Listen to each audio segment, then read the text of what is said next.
Hi, it's Paula Collins, and we're here with Be the Change for another Veterans event. Today we're on the shores of Lake Quinsigamon with the Webster Water Ski Collective, and we're here with Bill. Bill, could you introduce yourself and just tell us what you do at this event? Sure. My name is Bill. I'm one of the boat drivers, so I'm involved with getting people up on their water skis, getting out of the water the first time. And you've been playing with this game with this group for a while. Tell us about what keeps you coming back and how long you've been doing it. Oh yeah, literally since our first event, probably about 5 years ago, maybe more. What keeps me going is how happy it makes people. You see the faces light up. You see people do something they never thought they could do before. Occasionally you get a parent that says, "Oh boy, you let my son be a boy again." And that's just very rewarding. It's a long day, it's a tiring day, but it's a really good tired. Well, and everybody gets more than one run, which I think is always fun too, because sometimes you see people that in that first run they're so worried, right? And they're so nervous about it. And the second run they're just like, wow, the hands are in the air, they're screaming. Oh yeah, yeah, and we've had a number of people that have been repeat. They've come to multiple of these events over the years, and we have people that have actually joined our club and are doing adaptive skiing as a regular thing in their lives now. Yeah, that is pretty amazing that you guys are now doing the Sunday morning ski. At our house, we're not up at 9 a.m. on Sunday morning, but I've seen a bunch of our friends over there, and they're all really having a great time. But it's a lot of responsibility to be the boat driver. Talk about the training that you have to be able to manage that. Well, it is. Everybody that's driving a boat, whether it be a ski boat or a jet ski, has to be a trained driver. USA Water Ski has a bunch of requirements that you have to go through. Motor vehicle checks, background checks, all kinds of things like that. And then, we kind of mentor our drivers and, teach them what to look for, teach them how, what are the things to watch for. You're constantly paying attention to what's going on around the boat, behind the boat. We'll have spotters on the boat that are keeping an eye directly on the skiers. You have to kind of know how to read the water, how to read the wakes, and that comes with experience and practice, and we do a lot of that. Right. So your eyes are on what's ahead, and you've got people looking back to make sure the skiers are on. But typically, you've not just got one skier either, right? You've typically got two or three. Typically, if it's an adaptive skier, we'll typically have three. We'll have the adaptive skier in what we call a sit ski. And then we'll have two people that are side skiers that are there to make sure that the adaptive skier is safe and is having a good time. So I've got typically three skiers behind the boat, which in our normal skiing we do a lot of that anyway. It's a lot to keep track of, and that's one of the reasons that when we're bringing new people on board, we'll have a new person come on with somebody that's done it many times, kind of teach them what they need to do, what they need to look out for. We have a number of safety devices, like every boat has what we call a trick release. So if something drastically goes wrong on the water, we can pull a cord and drop the skier. We have a chase boat, typically a jet ski, that is kind of following along. So if there's a problem, you've got the two side skiers that are there immediately. You've got the person on jet ski that can be there to assist immediately. And by that time, the boat's coming around to assist as well. Yeah, I noticed you have a new board too that's attached to the jet ski, so you have something to put people on if they needed a ride back or an assist getting back into the boat. Yeah, and happily we've never had to use it, but if somebody does get injured, we do have the ability to get them on that builder board, strap them into the jet ski, and be able to get them to shore. At the same time, we'd be calling EMS and making sure that they're ready for us when we get back to the dock. All of our drivers have had first aid training and have had some experience. We've practiced doing things like, if a sit ski flips over, how do you get it unflipped? Yeah. And we're constantly going through drills like that. We've seen that. My sons flipped the sit ski once, so that was fun to watch from shore. One of the things that I'm impressed is by this team is it is a really tight team, and that you guys have you have the radios on the dock, the radios in the boat. Yep. So there's a lot of communication back and forth with the shoreline as well as the jet skis and the boat to make sure everybody's safe. So because you're taking people out, some people that are coming out of wheelchairs, right? So they don't have really the ability to help themselves beyond the life jacket. That's exactly right. We've got people that come out of wheelchairs. We've had quadriplegics. We can still get them on skis. We could still do it safely. We've had people with spinal cord injuries and all kinds of various injuries. But we have ways of dealing with that and being able to get them to do something they never thought they could do. Yeah, and the look on their face when they do is priceless, right? It's awesome. Yeah. That's my reward. Yeah. So, what would you say to somebody who may have somebody in their life that has a disability that is thinking about doing it?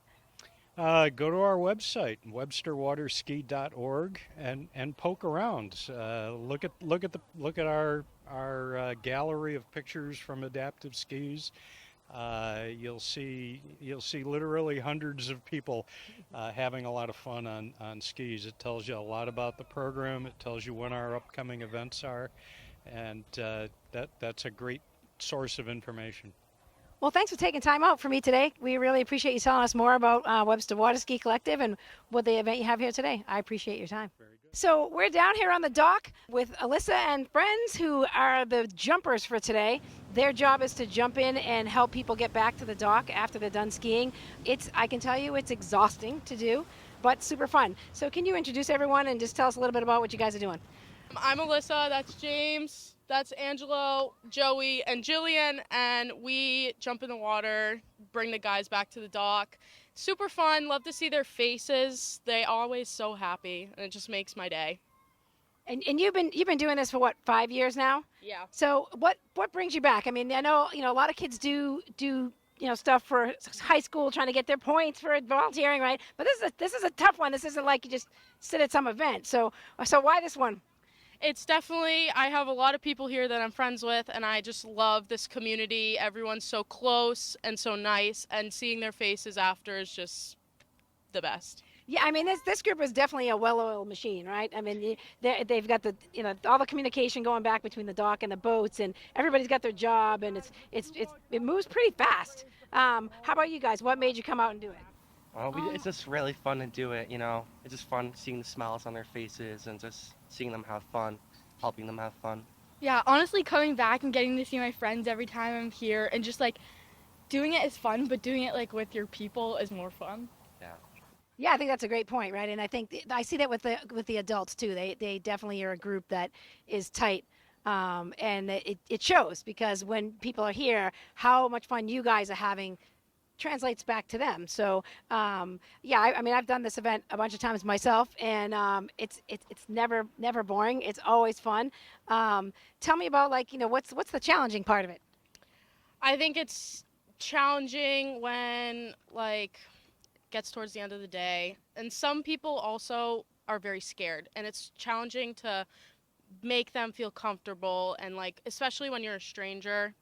So you got to be really good at talking to them and comforting them and making them feel comfortable.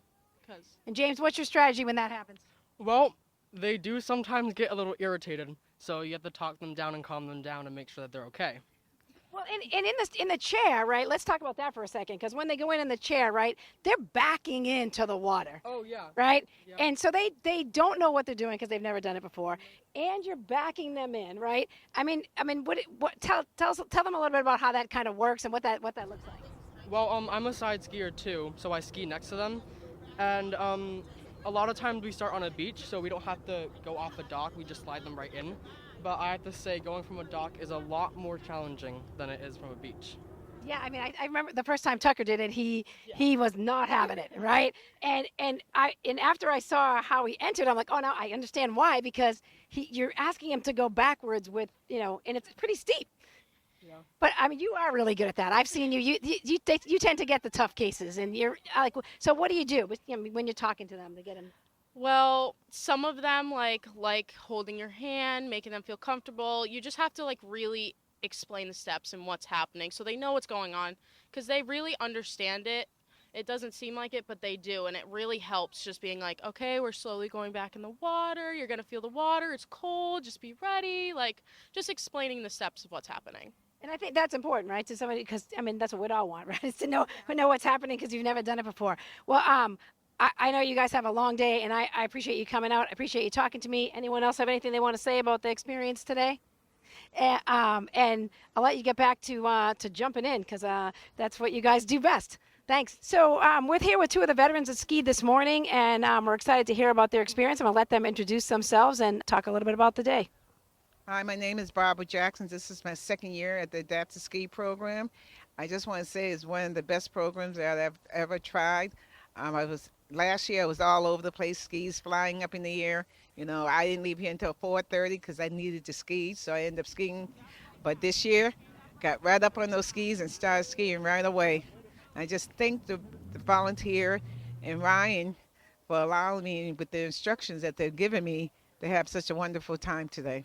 Because I saw it with just your approach to the dock. Because last year you were nervous. I remember you from last year, and you were really nervous about even. You're like, I don't know, this is a good idea. My friends talked me into it, right? And you wanted to do it, but you were really, this year you were like, okay, I'm in, and you just kind of walked down. So I think that also says a lot about these guys, right? And how they. Oh yes, I mean, these guides and the volunteers that they have are just wonderful as far as instruction. Even when I was on the boat, one of the volunteers was telling me exactly what I need to do, and that way I wouldn't fall off the boat. So, you know, I did fall, but I was able to put those skis back on and continue doing it. So. All right, so that's impressive. You put them back on in the water and did a deep water start. That's pretty good. You're doing all right. Hi. Hi. I'm Sarada. It's my first year, and it was nerve-wracking. But I did it. It was good. I did it. I did it twice. So did you ski, or did you use a sit ski? What'd you do? I used the sits. No, I used the seahorse. Yeah. Tell us about the seahorse. What is that thing? So I fell off 3 times just trying to get up, because it's definitely a different leg muscle that you didn't know you could have. So just the seahorse helps you understand the mechanics of it and helps you stand or sit. And then if you get tired while you're midway, you can just scoot back down, and Yeah, so the seahorse goes off of the boom. It runs next to the boat, and you kind of sit on it, but as the boat moves, you can stand up off of it. So it helps you kind of get that feeling of when am I supposed to stand, and when am I, versus being on what they call a long line, which is behind the boat, where you're just trying to figure it all out, and you have skis bobbing, and it's way harder. That's for the professionals. Well, I think the other thing that's nice about the seahorse is everybody's right there, right? When you're in the boat, you're like, okay, they're right here. If I really mess up, they're not far away. Versus when you're on the long line, you're a long way back. It's 50 feet or 60 feet or whatever. I'll get that wrong. My husband will correct me because he's the water skier. But it's a long way back, and it's a long way from help if you feel like. But I think the other thing that they do great here is the chase jet ski. So you do have somebody right there, and did that provide a level of comfort? Yes, absolutely. Yep. Yeah, and I think I think you're right about the team. I mean, the one thing I love about these guys is that they are just such a tight team, and they love what they do, and that comes out all day in the whole day and how they support people. Yeah, absolutely. Anything else you want to tell anybody that's thinking about doing it or afraid to do it? I just think you should just give it a try, because this team here is really great in helping you and supporting you learning how to ski. I say just be social. It's very hard for veterans to come out and be social and find that community. So I say do it, find the community. I didn't know anyone. I met wonderful, amazing people. The volunteers are amazing. They make you feel safe, comfortable, laughs. It's amazing. It's a good time. I think that's another great point of today's event is about healing, right, and connecting with other people who have been where you are, who can understand where what you're going through, and that if you don't really want to talk to somebody, they get it, right? But also they're not afraid to reach out. So we love this event particularly because it is supporting veterans. Thank you both. I know you both. We're not super excited about coming on camera. People don't like to come on camera, especially after they just got out of the water. So we appreciate you taking time, and I'm glad you had a great time today. Thanks. Thank you. Tell us who you are, and first. My name is Yuris Mendez, and I'm here with the Executive Office of Veteran Services. Okay, so you have never skied before. Never. Before you went out, you told me you were going to just do the sit ski and take a ride. Yes, I was gonna do the sit ski to just kind of chill out and enjoy the scenery, but some of the people here kind of bumped me up and encouraged me to do the intermediate. We have different levels, so I'm trying the medium to hard. So we got you on skis, 2 skis, standing up. So no sit ski for you. No sit ski. Skiing off the boom, not even with the what they call the seahorse. You were just free That skiing. wasn't the seahorse? No, my friend, that was the boom. That was actually skiing. Okay, then I guess they already put me to like the top level. Yeah. So you went past level 1. See, so there's there's the dragging along. I think this guy's gonna looks like he's gonna barefoot actually. But that's the kind of the first step to ski because you got everybody right next to you. That was helpful, right? Yeah. We saw you and you had to do a deep water start. Tell us about that. That was fun. Yeah, I wasn't following instructions at first where they told me to sit back. You really want to lean in and kind of pull yourself, but you kind of just got to trust that the water is going to pull you along, and the instructors were great. Okay, so I'm gonna tell you, that's how I always fall too, because I don't have that level of patience. So and you're thinking that couldn't work. I must have to stand up, and then you go down, and then you're like, okay, maybe I should actually listen. Follow instructions, right? I'm not good at that either. Yeah, right. All right, well, we're glad we got your excitement right off the dock. Thanks for taking a couple of minutes for us. Tell me, what this event means. You're from the Executive Office of Veteran Affairs, so tell us what this means for veterans overall. I think it's really important that we're putting together events like this, that vets can get together, that vets can talk, and just a chance to mix and mingle. It's hard sometimes to socialize, so when you're around like-minded people, it makes it a little easier to be outside. Yeah, and I think we talked to a couple of the women earlier who said that is a challenge for them is to be social. So to be around people who kind of understand where you're at, or if you're like, I just need a minute, or I need, they get it and aren't like, well, no, we want to talk. Yeah, please be in my space. You know what I mean? But I'm really appreciative. I really appreciate Water Ski Collective for doing this. This is my first year. I'm having a great time, and I definitely think that others should come and check it out. Like, I made it through the water. You won't get hurt. So you made it through round 1. We're going to see you go to the next level on round 2. Oh, we'll see. Thank you. Thanks. All right, can you just tell us your name and you just got off the water? Yeah. Tell us about what happened. I totally enjoyed it. It was the first time I'd done with the bar on the side of the boat. I've done with the ropes in the back, towing.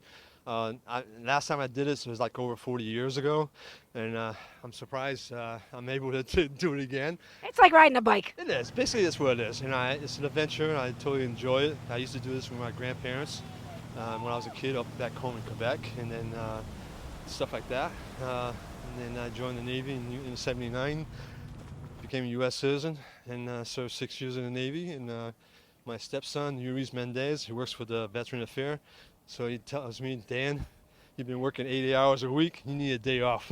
So come over and join us, And so I'm glad I was able to do it, So. Yeah, that's great. We just talked to him too. It's his first time skiing, and he did it right. Yeah, he since I've known him for 17 years with his mom, I've been taking them camping, hiking, outdoor adventure because I'm an outdoor guy. So now him and his partner are going camping in Cape Cod for the weekend.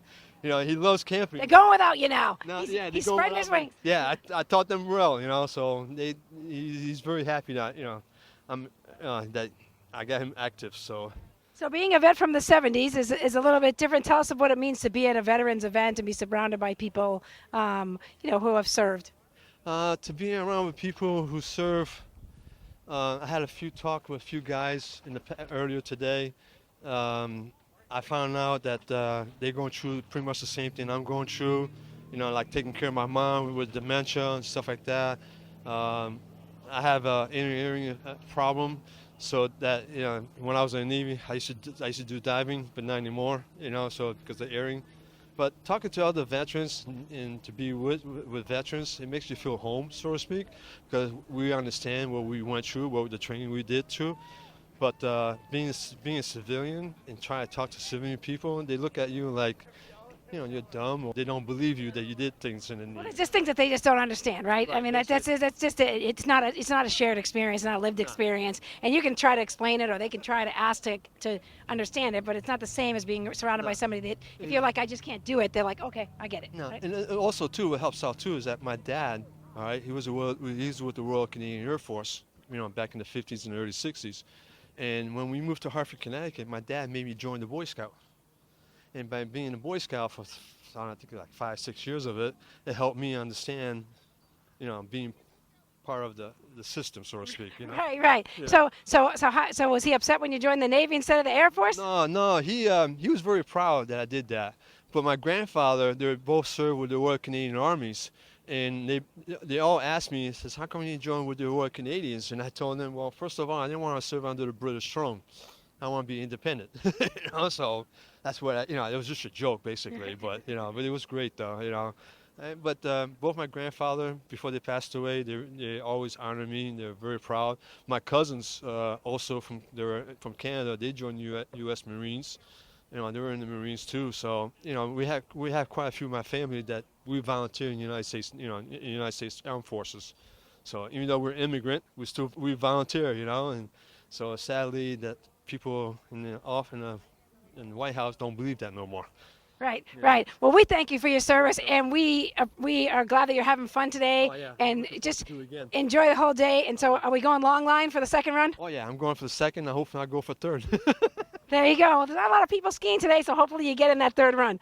Have fun. Thank you. Thank you. So we're here with the Aqua Riders of Holland, Mass, and they are repeat volunteers here at this event. And I'm asking them, have them introduce themselves and talk a little bit about what this event means to them and why they keep coming back to help Webster Water Ski Collective. So I'm Chris Polkowski. I've been with the Aqua Riders since 2019.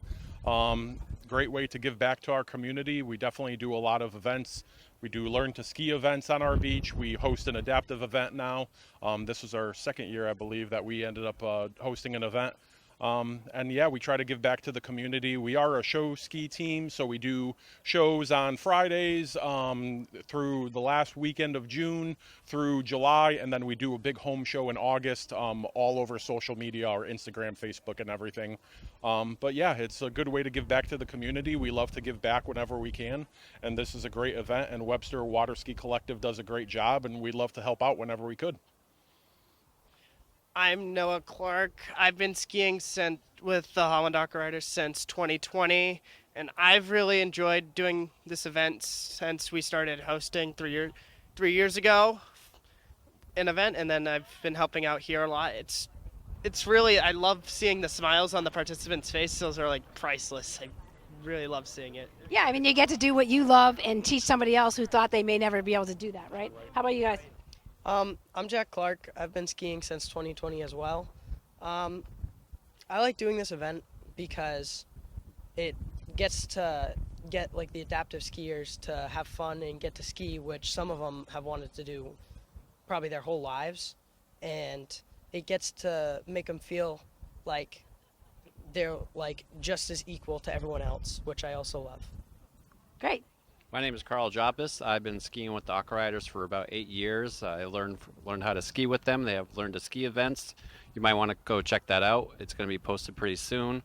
I just love doing this event because I love to give back to the community, and then I like to see their faces on the water, the enjoyment they get just lightens the day.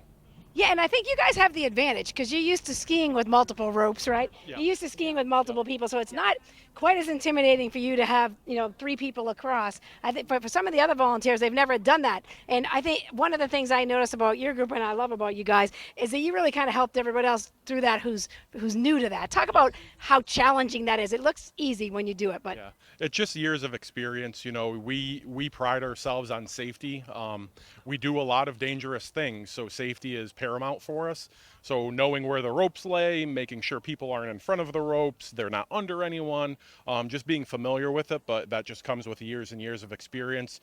Our forefathers of the Aqua Riders taught us, and now we're teaching the next generation, so it's just kind of our duty just to pass on that knowledge, year after year.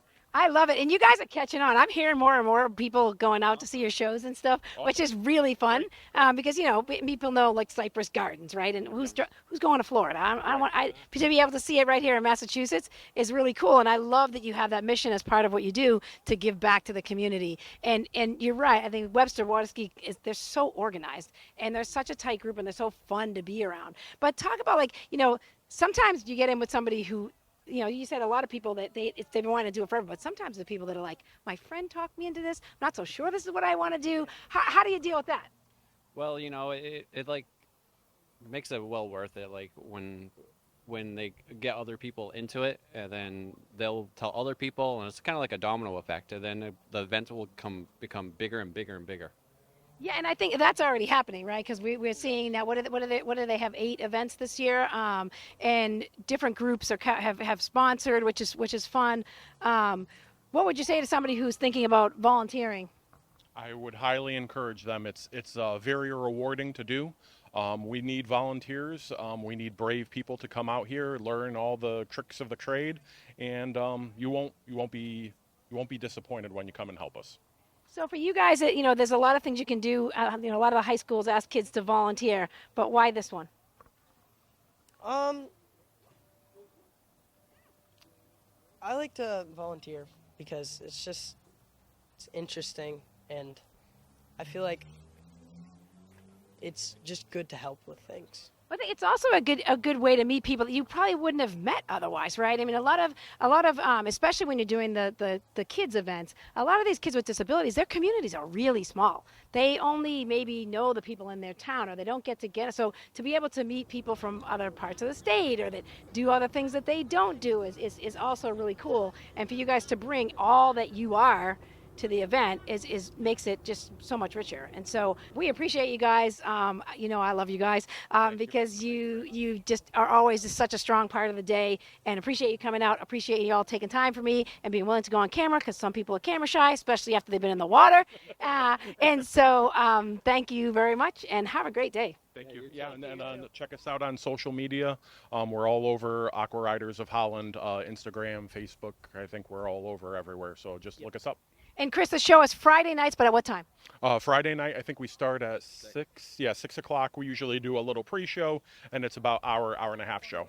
A pre-show? Now I want to know. Is it like a beach dance party? Like what is the pre-show? I'm excited now. And we have a food truck that goes across the street, Angry Panda. We have main attraction. We have a seafood restaurant across the street too. So there's food, and you can put out a nice blanket or chairs, whatever you like. So if people are going, what are they putting in the GPS? 163 Mashapog Road. 163 Mashapog Road, Holland. Main attraction is right across the street from us, and PJ's Bar is right across the street from us. Yep. Okay, you know how to get there. Now we got to go see them do their thing. Okay, so we're here with Ryan DeRoche, who is the coordinator, president, man of the hour. Honestly, he is the brains and brawn behind this operation. So, Ryan, can you so where would be the change? And we're talking to people who just saw something that they wanted to do to make a difference and just did it. And I think you guys are the perfect example of that. So tell me a little bit about kind of how you got started and what sort of sparked your fire here. Yeah, no. So I've been a skier for over 30 years. I started with a small ski club. My parents couldn't afford a boat. So it was through generosity of people that allowed me to ski, to fall in love with the sport. And, I want to pay that forward. So now that I am on a lake, beautiful lake in Charlton, and have my own boat, I want to kind of do the same thing that they did for me, but for the next younger generation. But about 6 years ago, we discovered adaptive skiing purely by accident. Saw an Instagram post of all things online about an adaptive ski program in Britain, of all places. Through some research, I was able to find an organization called Leaps of Faith down in Sandy Hook, Connecticut. They invited me down after exchanging a couple of emails. I went down there, and just like any kind of ski activity that you go there, if you say that you're a skier and around the water, they'll start you handling equipment, hauling stuff, being a grunt. So that's exactly what happened. I went down there to be a spectator. I was soon hauling equipment. The next thing, they're like, you ski, do you want to go out?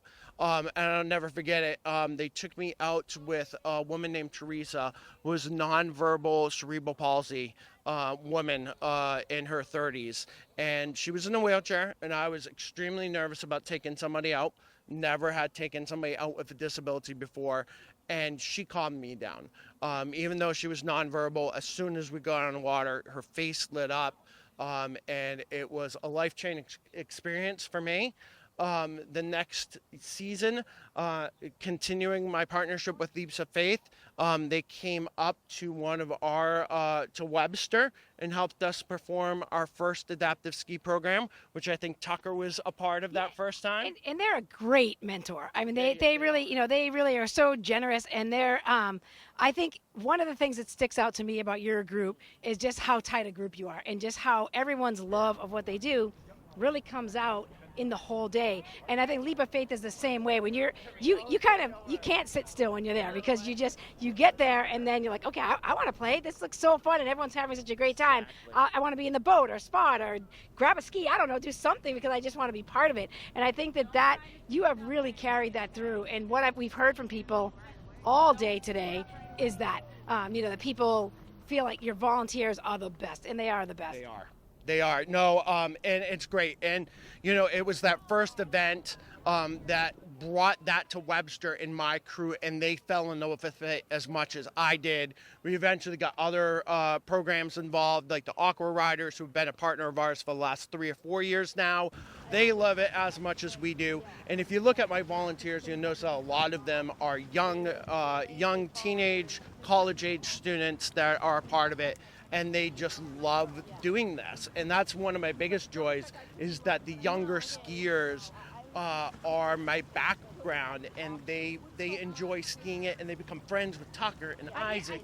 I was just going to say that. I think, the thing with that strikes me with that is that, a lot of times you go and you see people who are volunteering, especially the high school kids. A lot of, schools require they do some volunteering, and they're kind of dialing it in.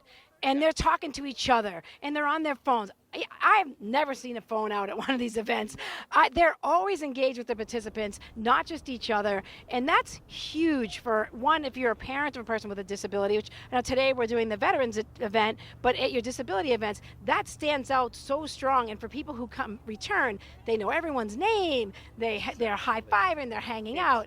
It's funny. I have some of the, Sam will text me and say, is Isaac coming to this event? And so on and so forth. So you can see that the kids are doing it not just because their parents are forcing them to, or their schools are forcing them to. They're actually coming out because they love doing this event and skiing with their friends. And the smiles on the participants, you look at our Facebook page, the smiles on the participants' faces are huge, but then the volunteers' faces too are huge, and that gives me a lot of joy, and that makes our program grow too, because it's so much fun for them that it makes it easy for me to do more events as we continue. And it's been easy to grow because it's been a lot of word of mouth, because people come and you got to do this. I mean, when we did it the first time, we talked to 6 of our friends who came to the next one, because we were like, your kids got to try this. And I think, when you're talking about those friendships, for kids with disabilities, especially the older they get, as young adults, they don't have those friendships. And so this gives them a common ground, right, which is what you want to do, right? What's more fun than having fun with your friends, right? So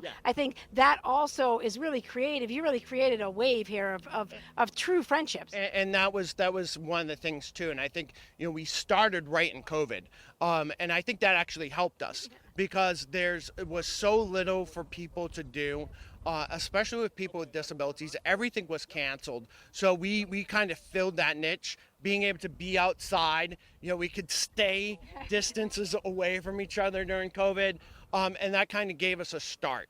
And that it was definitely a gift to be a lake rat during COVID, because you could get out in your boat, right, and be near your friends, but not near your friends. Exactly. I don't know if I could have done it if I didn't live on the lake. We had 75 feet of rope between the boat and the skier, so we met COVID protocols. But honestly, it was a lot of fun. But that social interaction was huge, because a lot of the participants, that was their only time that they could see their friends from other activities that they do. And that's something that we try and keep on to. And when they come to our events, we have a lot of repeat people that come out, and you can see their friends from the last time that they went out skiing, and rekindle that relationship. And see their growth. I mean, you've got a lot of kids now. I was watching you do a Sunday morning ski at your house now, an adaptive ski. Yes. And I've seen, kids that were afraid to get in the sit ski originally that are skiing off the boom, which is really fun to watch. Yeah, that's the one negative about this, is that I've been doing it for 30 years, and some of my volunteers have been with me for that long. that it makes me feel old because I remember them as 5, 6, 7-year-olds, and now to see them as 25, 26, professionals, it's kind of a downer, but at the same time, I've been able to watch their program, and I consider them kind of my kids at this point, so they're part of my extended family. And your goal was to bring the love of water skiing forward, right? So they're doing that, which is great. That, and it's bringing new kids into the sport. And one of our missions is to bring more people into the sport of water skiing. And it's an expensive sport. It's a niche sport. You need a lake. You need a boat. You need the equipment. Clubs like this, club like the Aqua Riders, other clubs that are around that are allowing new people to get into water skiing is great. Because it's a sport that anybody can do. And our program kind of proves that with people with disabilities. We can do a bunch of stuff. It's expensive to do though, right? You're a nonprofit. Tell people how they can donate, how they can help, how they can volunteer. So we love donations. People can go to our website, websterwaterski.org. There's a donate button right there. They can go on our Facebook page. They can message us as well for other sponsorship opportunities. We do ad programs, that kind of things as well. So we're always looking for new partners to help keep our program growing. Webster Water Ski Collective. So we're saying goodbye from the shores of Lake Quinsigamon on this beautiful summer day. Thank you to the Webster Water Ski Collective. Thank you to all the veterans for their service. And once again, I'm Paula Collins from Be the Change. Thanks for joining us.